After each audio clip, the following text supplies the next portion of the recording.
नमस्कार मंडळी, मी सध्या आलो आहे गिरगावचा महाराजा पाहण्यासाठी आणि इथूनचा कन्सेप्ट यावेळी थोडाफार वेगळा आहे.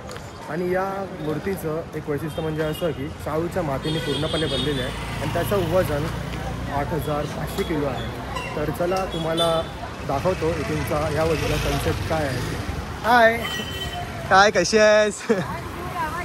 फाईन, कशी आहेस? तर आता कॉलेजमधली मैत्रीण भेटली होती, तर बघूया यावेळी जो गिरगावचा महाराज आहे त्याची थीम आहे जगन्नाथ देवावर.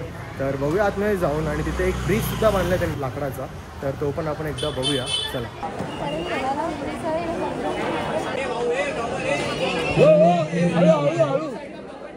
चला चला पुढे.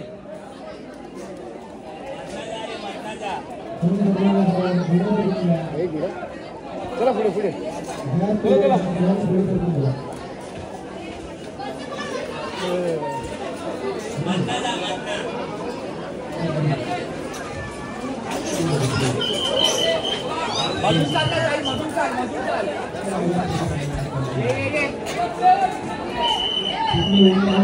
त्यांच्याकडे बारका, त्यांच्याकडे बारका आहे, बारका असं त्यांच्याकडे. पुढे जा, त्यांना हे करा.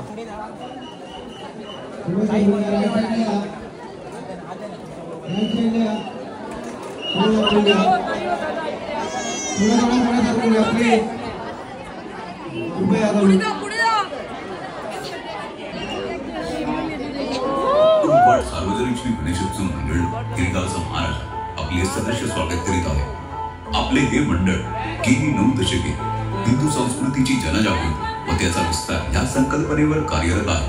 आपल्या स्कंद पुराणात, ब्रह्मपुराणात व नारद पुराणातील उत्कल खंडात ज्याचे वर्णन आहे त्या 4 धामांपैकी एक ओडिसा राज्यात स्थित असलेले श्री जगन्नाथपुरीबद्दल आज आपण जाणून घेणार आहोत. जगन्नाथ म्हणजे संपूर्ण सृष्टीचा स्वामी.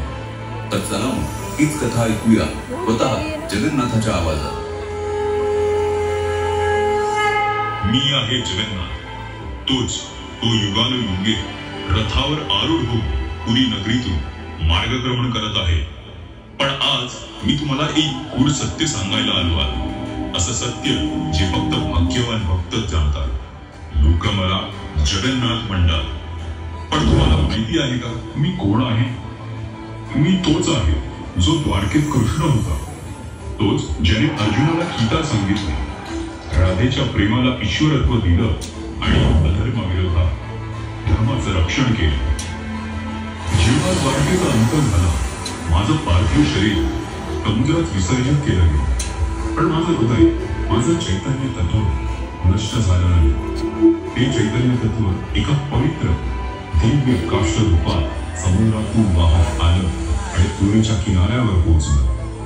राजा इंद्रद्युम्नने मला स्वप्नात पाहिलं आणि त्याला मी आदेश दिला, हे राजन, हे काही सामान्य लाकूड नाही, हे माझं शरीर आहे. याच्यापासून माझा विग्रह तयार कर. त्यावेळी एक वृद्ध पुरुष प्रकट झाला. त्याने सांगितलं, मी या मूर्ती गुप्तपणे घडवी, पण कुणीही 21 दिवस मात्र दार उघडायचं नाही. तो कुणी वेगळा नव्हता, तो स्वयं विश्वकर्मा होता. 15व्या दिवशी मूर्ती बनण्याचा आवाज न आल्याने मूर्तीच्या राणी अस्वस्थ झाली. दार उघडण्यात आले तेव्हाच आकाशवाणी झाली, हेच माझं विराट स्वरूप आहे, हेच माझे जगन्नाथ रूप आहे.